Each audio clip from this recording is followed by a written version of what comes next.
Film की शुरुआत एक एयरपोर्ट से होती है जहां हम ब्रैड नाम के एक पायलट को देखते हैं। वो अपने फोन पर अपनी बेटी से वीडियो कॉल पर बात कर रहा होता है। ब्रैड की बेटी उससे कहती है कि डैड, आज मौसम कुछ ठीक नहीं लग रहा, आज आप जल्द घर आएगा। अपनी बेटी की बात सुनकर ब्रैड मुस्कुराता है और कहता है कि तुम चिंता मत करो, मैं जल्दी घर वापस आ जाऊंगा, तब तक अपना ध्यान रखना। इतना कहकर वो कॉल काट देता है। इसके बाद ब्रैड अपने को पायलट से मिलता है। ब्रैड मुस्कुराते हुए कहता है, तो तुम नए हो, आज तुम्हारा पहला दिन है ना? को पायलट जवाब देता है, जी सर, आज मेरा पहला दिन है। ब्रैड उसकी घबराहट देखकर कहता है, चिंता मत करो, पहले दिन थोड़ा डर सबको लगता है। को पायलट बोलता है, लेकिन आज मौसम कुछ ठीक नहीं लग रहा है। ये सुनकर ब्रैड आत्मविश्वास से मुस्कुराता है और कहता है, टेंशन मत लो, मैं पिछले 30 सालों से प्लेन उड़ा रहा हूँ, ऐसे मौसम का सामना मैंने न जाने कितनी बार किया है। तभी वहाँ एक एयर होस्टेस आती है और ब्रैड से कहती है, सर जरा बाहर आइए, कोई आपसे मिलना चाहता है। ब्रैड बाहर जाता है जहाँ एक पुलिस ऑफिसर कहता है, हमें एक कैदी को प्लेन के जरिए दूसरी जेल में शिफ्ट करना है, उसका नाम टोनी है। वो एक बेहद खतरनाक अपराधी है जिस पर हत्या का आरोप साबित हो चुका है। उसे उम्र कैद की सजा मिली है, इसलिए अब उसे दूसरे शहर की जेल में ले जाया जा रहा है। ब्रैड कुछ पल सोचता है और फिर कहता है, ठीक है, लेकिन उसे बाकी यात्रियों से अलग रखा जाएगा। मैं नहीं चाहता कि किसी को पता चले कि इस प्लेन में एक कैदी भी मौजूद है। पुलिस ऑफिसर उसकी बात से सहमत हो जाता है। इसके बाद ब्रैड वापस एयर होस्टेस के पास आता है और कहता है, सभी लोग सावधान रहें, हमारे साथ एक खतरनाक कैदी सफर कर रहा है, इसलिए उससे ज्यादा बातचीत करने की कोशिश मत करना। और सबसे जरूरी बात, बाकी यात्रियों को इस बारे में कुछ भी पता नहीं चलना चाहिए। फिर ब्रैड कहता है, अब बोर्डिंग पास शुरू करवा दो, उड़ान का समय हो चुका है। कुछ ही देर में सभी यात्री अपनी अपनी सीटों पर बैठ जाते हैं। प्लेन में यात्रियों की संख्या भी काफी कम होती है, इसलिए टोनी और उसके साथ आया पुलिस ऑफिसर सबसे पीछे वाली सीटों पर बैठ जाते हैं। इसके बाद ब्रैड विमान को रनवे से उड़ाना शुरू करता है। शुरुआत में सब कुछ बिल्कुल सामान्य चल रहा होता है। कॉकपिट में ब्रैड और उसका को पायलट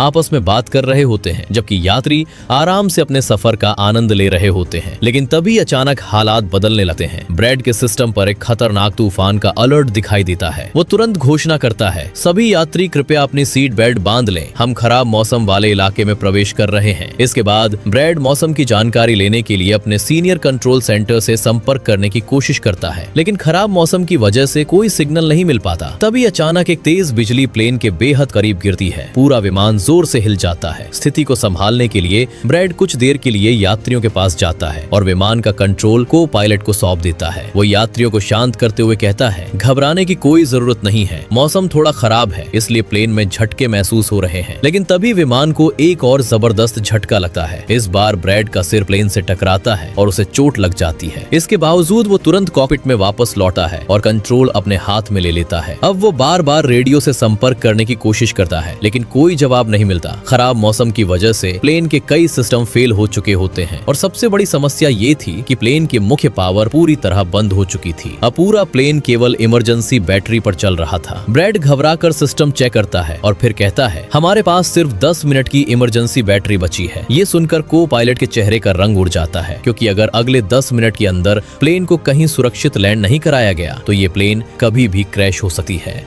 अब प्लेन में मौजूद सभी यात्रियों को समझ आ जाता है कि स्थिति बेहद गंभीर है।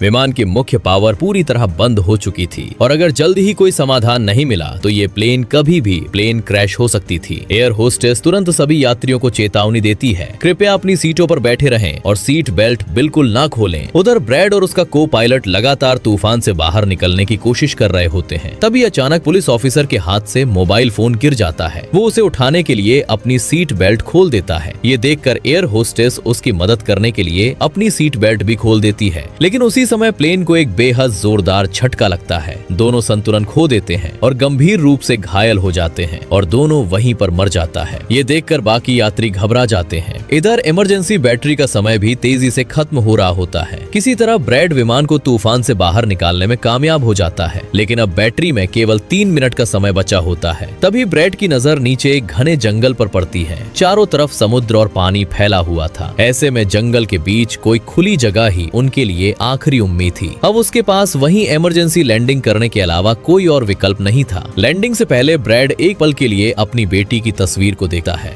और फिर पूरी ताकत के साथ प्लेन को संभालने लगता है। कुछ ही सेकंड बाद वो बेहद मुश्किल हालात में भी प्लेन को जंगल के बीच एक खुली जगह पर उतार देता है। प्लेन बुरी तरह हिलता है लेकिन आखिरकार रुक जाता है। ये देखकर को पायलट राहत की सांस लेते हुए कहता है, सर आपने असंभव को संभव कर दिया। लेकिन खतरा अभी टला नहीं था। अचानक प्लेन के अंदर एक शॉर्ट सर्किट लगती है। ब्रैड तुरंत चिल्लाता है, सभी लोग जल्दी बाहर निकलो। समझ चुका था कि प्लेन किसी भी समय आग पकड़ सकता है। घबराए हुए यात्री तेजी एक एक करके प्लेन से बाहर निकलने लगते हैं। दूसरी तरफ हम देखते हैं कि एयरलाइन कंपनी का मालिक ये पता लगाता है कि उसका एक प्लेन रडार से गायब हो चुका है। ये खबर सुनते ही वो तुरंत रेस्क्यू टीम के हेड को बुलाता है। वो कहता है, मुझे किसी भी हालत में मेरे प्लेन की जानकारी चाहिए। वो कहाँ है, किस हालत में है और उसमें पैसेंजर सुरक्षित है या नहीं। उधर जंगल में क्रैश हुए प्लेन के पास एक एयर होस्टेस ब्रैड से कहती है कि सभी पैसेंजर बहुत डरे हुए हैं। ब्रैड कहता है, ठीक है मैं उनसे बात करता हूँ, फिलहाल उस कैदी को बाकी लोगों से दूर ही रखो। इसके बाद ब्रैड सभी पैसेंजर के सामने जाता है और कहता है, देखिए हमारे प्लेन पर बिजली गिरने की वजह से उसकी पूरी पावर बंद हो गई है। हमें उम्मीद है कि कुछ समय बाद सिस्टम फिर से काम करने लगेगा। अभी सबसे जरूरी बात यह है कि कोई घबराए नहीं। हमें अभी तक ये भी नहीं पता कि हम किस जगह पर हैं और जिसके पास खाने पीने का सामान है तो जरूरत पड़ने पर एक दूसरे के साथ शेयर करें। इसके बाद ब्रैड उन दो लोगों के पास जाता है जो हादसे में अपनी जान गंवा चुके थे, एक एयर होस्टेस और एक पुलिस ऑफिसर। उन्हें देखकर ब्रैड को बहुत दुख होता है। फिर वो सुरक्षा के लिए पुलिस ऑफिसर का रिवॉल्वर अपने पास रख लेता है और दोनों शवों को सम्मान के साथ एक तरफ रख देता है। कुछ देर बाद ब्रैड और उसका को पायलट नक्शा देकर अपनी लोकेशन का अंदाजा लगाने की कोशिश करते हैं। तभी को पायलट कहता है, अगर मेरा अनुमान सही है तो हम एक बेहद खतरनाक आइलैंड पर फंसे हुए हैं। वो आगे बताता है कि इस जगह पर कोई कानून नहीं चलता, यहाँ नस्लाइट और आतंकवादी समूह रहते हैं। ये सुनकर ब्रैड की चिंता और बढ़ जाती है। इसके बाद दोनों मिलकर प्लेन की खराबी चेक करने लगते हैं, लेकिन जल्द ही ब्रैड एक फैसला लेता है। वो सभी पैसेंजर से कहता है, प्लेन को ठीक होने में काफी समय लग सकता है, इसलिए मैं मदद ढूंढने के लिए बाहर जा रहा हूँ और मेरे साथ टोनी भी जाएगा। ये सुनकर कई लोग विरोध करते हैं। वे कहते हैं कि एक खतरनाक कैदी के साथ जाना सुरक्षित नहीं है, लेकिन ब्रैड जवाब देता है, मुझे उम्मीद है कि वो हमारी मदद करेगा। इसके बाद ब्रैड और टोनी जंगल की तरफ निकल पड़ते हैं। दोनों रास्ते में बात करते हुए आगे बढ़ रहे होते हैं, लेकिन अचानक ब्रैड को एहसास होता है कि टोनी की आवाज आना बंद हो गई है। वो तुरंत पीछे मुड़कर देखता है, लेकिन टोनी वहाँ नहीं होता। ये देखकर ब्रैड घबरा जाता है। फिर भी वो मदद की तलाश में आगे बढ़ता रहता है। कुछ देर बाद उसे एक पुराना और सुनसान घर दिखाई देता है। ब्रैड सावधानी से उसके अंदर जाता है। वहाँ दीवारों पर गोलियों के निशान बने हुए होते हैं और जमीन पर कई खाली गोलियां बिखरे पड़े होते हैं। ये देखकर उसे यकीन हो जाता है कि को पायलट सही कह रहा था, वे सचमुच एक बेहद खतरनाक आइलैंड पर फंसे हुए हैं। इसी दौरान दूसरी तरफ एक आतंकवादी ग्रुप को देखते हैं, जहाँ पर एक आदमी दौड़ता हुआ पहुँचता है। वो उनके लीडर से कहता है, आइलैंड पर एक प्लेन उतरा है और उसके साथ बहुत सारे लोग भी हैं। ये सुनते ही लीडर अपने आदमियों को तैयार होने के लिए बोलता है। उधर ब्रैड को घर के अंदर एक पुराना टेलीफोन मिलता है। हालांकि वो खराब था, लेकिन किसी तरह ब्रैड तार जोड़कर उसे चालू कर देता है। फिर वो इमरजेंसी हेल्पलाइन पर कॉल करता है। वो अपनी पूरी लोकेशन बताने की कोशिश करता है, लेकिन सामने वाला व्यक्ति उसकी बात पर भरोसा नहीं करता। वो कहता है, मैं कैसे मान लूं कि तुम सच बोल रहे हो? आज सुबह से हमें हजारों फर्जी कॉल आ चुके हैं। और वो फोन काट देता है। इसके बाद ब्रैड तुरंत अपनी बेटी को कॉल करता है। वो उसे अपनी पूरी लोकेशन नोट करने के लिए कहता है और फिर एयरलाइन कंपनी तक ये जानकारी पहुंचाने को बोलता है। लेकिन तभी अचानक एक आदमी उस पर हमला कर देता है। ब्रैड और उस आदमी के बीच जबरदस्त लड़ाई होती है। काफी संघर्ष के बाद ब्रैड किसी तरह उसे मार गिराता है। तभी उसे आहट सुनाई देती है कि कोई और भी आ रहा है। वो तुरंत छिप जाता है। कुछ सेकंड बाद वहाँ टोनी पहुँचता है और इस बार उसके हाथ में एक गन होती है। ऐसा लग रहा था कि वो भी रास्ते में कुछ लोगों का सामना करके यहाँ तक पहुँचा था। इसके बाद टोनी ब्रैड को एक गन देता है। इसके बाद दोनों उस जगह को अच्छी तरह से चेक करने लगते हैं। तभी उन्हें वहाँ एक कैमरा मिलता है। उस कैमरा में कई लोगों की वीडियो रिकॉर्डिंग होती है। साथ ही उन्हें अलग अलग देशों से जुड़ी जानकारी और कुछ पासवर्ड भी मिलते हैं। ये सब देखकर टोनी समझ जाता है कि ये कोई आम मामला नहीं है। टोनी ब्रैड से कहता है, ये लोग लोगों को किडनैप करते हैं, फिर उनके परिवार वालों से पैसे की मांग करते हैं, लेकिन पैसे मिलने के बाद भी ये लोग अपने शिकार को नहीं छोड़ते। ये सुनते ही ब्रैड को अपने पैसेंजर की चिंता होने लगती है। उसे डर लगने लगता है कि कहीं ये लोग प्लेन में मौजूद लोगों को अपना शिकार ना बना ले। ब्रैड तुरंत कहता है, हमें जल्दी वापस जाना होगा, हमारे पैसेंजर खतरे में हैं। इसके बाद ब्रैड और टोनी बिना समय गवाए जीप में बैठ जाते हैं और प्लेन की तरफ वापस निकल पड़ते हैं। उधर सभी पैसेंजर ब्रैड और टोनी का इंतजार कर रहे होते हैं। उन्हें उम्मीद होती है कि दोनों मदद लेकर लौटेंगे और जल्द ही उन्हें यहाँ से बाहर निकाला जाएगा। लेकिन तभी दूर से कई गाड़ियां उनकी तरफ आती दिखाई देती हैं। सभी पैसेंजर को लगता है कि शायद रेस्क्यू टीम उनकी मदद के लिए आ गई है, लेकिन जैसे जैसे गाड़ियां करीब आती हैं, सच्चाई सामने आ जाती है, क्योंकि ये रेस्क्यू टीम नहीं बल्कि आतंकवादियों का पूरा समूह होता है। आते ही वे लोग फायरिंग शुरू शुरू कर देते हैं और सभी पैसेंजर को अपने कब्जे में ले लेते हैं। दूसरी तरफ रास्ते में टोनी को कुछ आवाज सुनाई देती है। वो ब्रैड से कहता है कुछ गड़बड़ है, गाड़ी रोको। दोनों ध्यान से सुनते हैं और उन्हें दोबारा गोलियों की आवाज सुनाई देती है। इसके बाद दोनों तुरंत जीप से उतर जाते हैं और पैदल ही प्लेन की तरफ दौड़ने लगते हैं। वहाँ पहुंचकर ब्रैड और टोनी देखते हैं कि आतंकवादी सभी पैसेंजर को डरा धमका रहे हैं और उनसे जानकारी लेने की कोशिश कर रहे हैं। उनका लीडर पूछता है तुम्हारा कैप्टन कहाँ है? को पायलट जवाब देता है वो मदद लेने गया है। तभी एक महिला डर के कारण वहाँ से भागने की कोशिश करती है, लेकिन आतंकवादी उसे गोली मार देते हैं और उसके साथ साथ उसका हस्बैंड को भी मार डालता है। ये देखकर ब्रैड का गुस्सा बढ़ जाता है और वो उन लोगों से लड़ने के लिए आगे बढ़ता है, लेकिन टोनी उसे रोक लेता है। वो कहता है कि अभी हमला करना सही समय नहीं है, क्योंकि इससे बाकी पैसेंजर की जान भी खतरे में पड़ सकती है। कुछ समय बाद आतंकवादी सभी पैसेंजर को अपने साथ लेकर वहाँ से चले जाते हैं। जाते समय वे 2 लोगों को पीछे छोड़ देते हैं ताकि प्लेन और बाकी सामान पर नजर रखी जा सके। जैसे ही आतंकवादी वहाँ से दूर चले जाते हैं, ब्रैड और टोनी उन दोनों पहरेदारों को काबू में कर लेते हैं। उनसे आतंकवादियों के ठिकाने की जानकारी लेने के बाद ब्रैड तुरंत प्लेन के अंदर जाता है। वो अपनी शर्ट पर एक संदेश लिखता है, हम सभी पैसेंजर को आतंकवादियों ने पकड़ लिया है। साथ ही वो अपना नाम और जरूरी जानकारी भी लिख देता है। ब्रैड को उम्मीद होती है कि जब रेस्क्यू टीम यहाँ पहुँचेगी तो ये संदेश पढ़कर उन्हें पूरी सच्चाई पता चल जाएगी और वे लोग सभी पैसेंजर को बचाने के लिए जरूर आएंगे। फिर हम देखते हैं कि एयरलाइन कंपनी के मालिक के पास ब्रैड की वॉइस रिकॉर्डिंग पहुंचती है। उस रिकॉर्डिंग के जरिए उन्हें प्लेन की लोकेशन का पता चल जाता है। ये सुनते ही कंपनी का हेड तुरंत अपनी टीम को तैयार होने का आदेश देता है। ये कोई आम रेस्क्यू टीम नहीं थी, बल्कि एक प्राइवेट आर्मी थी जो पैसों के लिए खतरनाक मिशन को अंजाम देती थी। इसके बाद वो टीम सभी पैसेंजर को बचाने के लिए आइलैंड की तरफ रवाना हो जाती है। उधर आतंकवादियों के ठिकाने पर हम देखते हैं कि सभी पैसेंजर को एक एक करके खड़ा किया जाता है। आतंकवादी उनका नाम, देश और दूसरी जानकारी पूछकर उसकी रिकॉर्डिंग कर रहे होते हैं। तभी दूसरी तरफ ब्रैड और टोनी भी आतंकवादियों के ठिकाने तक पहुंच जाते हैं। वहां उन्हें 2 आतंकवादी दिखाई देते हैं। दोनों बिना आवाज किए चुपके से उनके पास जाते हैं और उन्हें खत्म कर देते हैं। इसके बाद ब्रैड और टोनी आगे बढ़ते हैं और उस जगह पहुंचते हैं जहां सभी पैसेंजर को बंद करके रखा गया था। वहां भी कुछ आतंकवादी मौजूद होते हैं। ब्रैड और टोनी उनसे भी मुकाबला करते हैं और उन्हें मार देते हैं। फिर वे चाबी लेकर सभी पैसेंजर को आजाद कर देते हैं। सभी लोग जल्दी से वहां से निकलते हैं और एक बस के अंदर छिप जाते हैं। दूसरी तरफ रेस्क्यू टीम प्लेन के पास पहुंच चुकी होती है। वे लोग पूरे प्लेन की अच्छी तरह से जांच करते हैं। तभी रेस्क्यू टीम के कैप्टन को ब्रैड का लिखा हुआ वो संदेश मिलता है। वो नोट पढ़कर समझ जाता है कि मामला बहुत गंभीर है। उसे पता चल जाता है कि सभी पैसेंजर खतरे में हैं और उन्हें बचाने के लिए हमें तुरंत उनकी ठिकाने तक पहुंचनी होगी। दूसरी तरफ हम देखते हैं कि टोनी सभी हालात को ध्यान से देख रहा होता है। तभी वो कहता है अगर हमें यहाँ से निकलना है तो सिर्फ एक ही रास्ता है, लेकिन समस्या ये है कि उस रास्ते पर कई सारे आतंकवादी तैनात हैं। अगर उन्हें हमारी भनक लग गई तो हम में से कोई भी जिंदा नहीं बचेगा। ये सुनकर वहाँ मौजूद सभी लोग चिंतित हो जाते हैं। तभी ब्रैड एक ऐसा फैसला लेता है जिसकी किसी ने उम्मीद नहीं की थी। ब्रैड कहता है मैं उनका ध्यान अपनी तरफ खींचूंगा। जैसे ही वे लोग मुझे पकड़ने के लिए आएंगे तुम सब इसी मौके का फायदा उठाकर यहाँ से निकल जाना। ये सुनते ही टोनी हैरान रह जाता है। वो कहता है तुम समझ भी रहे हो कि क्या कह रहे हो? अगर हम लोग निकल भी गए तो वे तुम्हें जिंदा नहीं छोड़ेंगे। तुम फिर कभी अपने घर नहीं लौट पाओगे। मुझे पता है,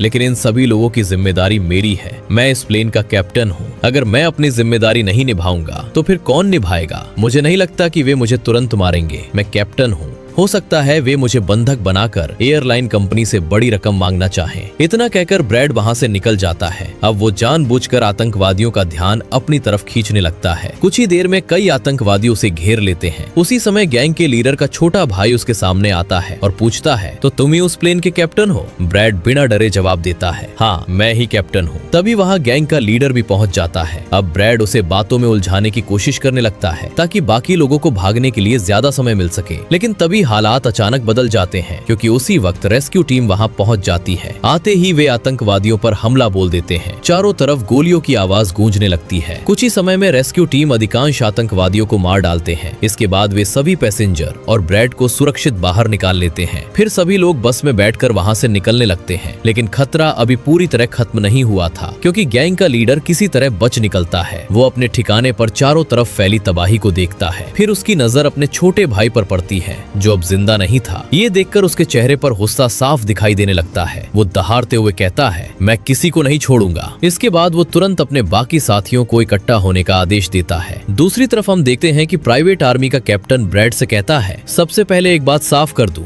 हम कोई सरकारी रेस्क्यू टीम नहीं है, हम एक प्राइवेट मिलिट्री टीम है जो पैसों के बदले ऐसे खतरनाक मिशन से लोगों को बचते हैं। असली रेस्क्यू टीम को यहाँ पहुँचने में अभी काफी समय लगेगा। ये सुनकर ब्रैड तुरंत कहता है, हमारे पास इतना समय नहीं है, वे आतंकवादी किसी भी वक्त हमारे पीछे आ सकते हैं। अगर हम यहीं रुके रहे तो सभी की जान खतरे में पड़ जाएगी। प्राइवेट आर्मी का कैप्टन भी ब्रैड की बात से सहमत हो जाता है। वो कहता है कि तुम सही कह रहे हो, हमें तुरंत कोई रास्ता निकालना होगा। कुछ देर बाद सभी लोग वापस प्लेन के पास पहुंच जाते हैं। वहां पहुंचकर ब्रैड सभी पैसेंजर को इकट्ठा करता है और कहता है, सुनिए, ये लोग रेस्क्यू टीम नहीं है। असली रेस्क्यू टीम को यहाँ पहुँचने में लगभग 24 घंटे लग सकते हैं, लेकिन हमारे पास इतना इंतजार करने का समय नहीं है। हमारी आखिरी उम्मीद यही प्लेन है। मुझे लगता है कि अब इसकी पावर वापस आ गई होगी, लेकिन एक बहुत बड़ा खतरा भी है। प्लेन अभी पूरी तरह सुरक्षित नहीं है। उड़ान के दौरान इसमें किसी भी समय खराबी आ सकती है। सभी लोग घबराकर एक दूसरे का चेहरा देखने लगते हैं। तब ब्रैड कहता है, मुझे पता है कि ये बहुत बड़ा रिस्क है, लेकिन इसके अलावा हमारे पास कोई दूसरा रास्ता भी नहीं है। अगर हम यहीं रुके रहे तो आतंकवादी हमें ढूंढकर हम सभी को मार डालेंगे, इसीलिए हमारे पास ये आखिरी मौका है। फिर वो हल्की मुस्कान के साथ कहता है, हमें उम्मीद है कि प्लेन क्रैश होने से पहले हम लोग अपनी मंजिल तक पहुंच जाएंगे। इसके बाद वो सभी लोगों को जल्दी से प्लेन में बैठने के लिए कहता है। उधर ब्रैड खुद प्लेन के सिस्टम और इंजन की जांच करने लगता है, लेकिन तभी दूर से गाड़ियों की आवाज सुनाई देती है। कुछ ही सेकंड में आतंकवादी वहां पहुंच जाते हैं। अब एक बार फिर गोलीबारी शुरू हो जाती है। प्राइवेट आर्मी के जवान आतंकवादियों को रोकने के लिए मोर्चा संभाल लेते हैं। दोनों तरफ से लगातार फायरिंग होने लगती है। हालांकि आतंकवादियों की संख्या ज्यादा थी, लेकिन प्राइवेट आर्मी के पास बेहतर ट्रेनिंग और खतरनाक हथियार थे। काफी देर तक चली इस लड़ाई प्राइवेट आर्मी आतंकवादियों को मार गिराते हैं और इसी दौरान ब्रैड प्लेन को उड़ान से पहले प्राइवेट आर्मी के कैप्टन के पास जाता है और बोलता है कि मैं प्लेन को स्टार्ट करने वाला हूँ, तुम सारे लोग जल्दी से प्लेन पर आ जाना। इसके बाद ब्रैड टोनी के पास जाता है। वो टोनी बोलता है कि अगर आज हम सब जिंदा यहाँ से वापस जा पाए तो इसकी सबसे बड़ी वजह तुम हो मेरे भाई। ये सुनकर टोनी हल्का सा मुस्कुराता है और कहता है, मैं तुम्हारे साथ नहीं आ सकता। अगर मैं वापस गया तो सरकार मुझे फिर से पकड़कर जेल भेज देगी। ब्रैड उसकी तरफ देखता है और कहता है, जो तुम्हें सही लगे वही करना, लेकिन मैं तुम्हारा एहसान कभी नहीं भूलूंगा मेरे भाई। इसके बाद ब्रैड जल्दी से प्लेन के अंदर चला जाता है और प्लेन को स्टार्ट करने की कोशिश करने लगता है। उधर प्राइवेट आर्मी के जवान भी एक एक करके प्लेन में चढ़ने लगते हैं। इसी बीच टोनी की नजर पैसों से भरे कुछ बैग पर पड़ती है। वो उन बैग को उठाता है और वहाँ से निकल जाता है। दूसरी तरफ गैंग का लीडर अपने साथियों की हार देखकर गुस्से से पागल हो चुका था। वो किसी भी कीमत पर उस प्लेन को उड़ने नहीं देना चाहता था, इसीलिए वो एक लॉन्चर लेकर प्लेन की तरफ बढ़ने लगता है। अगर वो हमला करने में कामयाब हो जाता तो प्लेन में बैठे सभी लोगों की जान खतरे में पड़ सकती थी। लेकिन ठीक उसी समय टोनी की नजर उस पर पड़ जाती है। टोनी बिना एक सेकंड गवाए उस पर फायर कर देता है और गैंग का लीडर वहीं ढेर हो जाता है। इस तरह टोनी एक बार फिर सभी लोगों की जान बचा लेता है। ये देखकर ब्रैड समझ जाता है कि आज अगर कोई सबसे बड़ा हीरो है तो वो टोनी ही है। इसके बाद ब्रैड पूरी ताकत के साथ प्लेन को रनवे की तरह इस्तेमाल हो रही उस खुली जगह से उड़ाने की कोशिश करता है। कुछ सेकंड तक ऐसा लगता है कि शायद प्लेन उड़ ही नहीं पाएगा, लेकिन आखिरकार प्लेन जमीन छोड़ देता है और आसमान में उड़ने लगता है। ये देखकर टोनी भी मुस्कुराने लगता है। उसे खुशी होती है कि आखिरकार सभी लोग सुरक्षित निकल गए। उधर आसमान में ब्रैड रेडियो के जरिए एयरलाइन कंपनी के मालिक से संपर्क करता है। वो उनसे किसी सुरक्षित लैंडिंग लोकेशन के बारे में पूछता है। मालिक तुरंत एक नजदीकी एयरपोर्ट की जानकारी देता है। ब्रैड उसी दिशा में प्लेन को ले जाने लगता है, लेकिन खतरा अभी पूरी तरह खत्म नहीं हुआ था, क्योंकि उड़ान के दौरान प्लेन फिर से गर्म होने लगता है और उसके कुछ हिस्सों से धुआं निकलना शुरू हो जाता है। कुछ ही देर बाद ब्रैड को लैंडिंग की अनुमति और लोकेशन मिल जाती है। अब सभी की नजर सिर्फ उसी एक उम्मीद पर टिकी थी। ब्रैड पूरी सावधानी के साथ प्लेन को नीचे लाना शुरू करता है। हालात बेहद मुश्किल थे, लेकिन वर्षों के अनुभव ने उसका साथ नहीं छोड़ा। काफी संघर्ष के बाद वो प्लेन को सुरक्षित तरीके से लैंड कराने में कामयाब हो जाता है। जैसे ही प्लेन रुकता है, सभी पैसेंजर राहत की सांस लेते हैं। फिर पूरा प्लेन तालियों की आवाज से गूंज उठता है। सभी लोग ब्रैड के लिए ताली बजाने लगते हैं, क्योंकि उसने असंभव लगने वाली स्थिति में भी सभी की जान बचा ली थी। कुछ ही देर बाद असली रेस्क्यू टीम भी वहां पहुंच जाती है। उन्हें देखकर सभी लोग और भी ज्यादा खुश हो जाते हैं। इसके बाद ब्रैड सबसे पहला फोन अपनी बेटी को करता है, क्योंकि वही उसकी सबसे बड़ी ताकत और घर लौटने की सबसे बड़ी वजह थी। और इसी भावुक पल के साथ ये शानदार सर्वाइवल थ्रिलर फिल्म यहीं खत्म हो जाती है। अगर आपको ये फिल्म पसंद आई हो तो हमारे चैनल को सब्सक्राइब करना ना भूलें और फिल्म के बारे में अपनी राय कमेंट में जरूर बताइए। बाकी सब राधे राधे। मिलते हैं नेक्स्ट वीडियो में।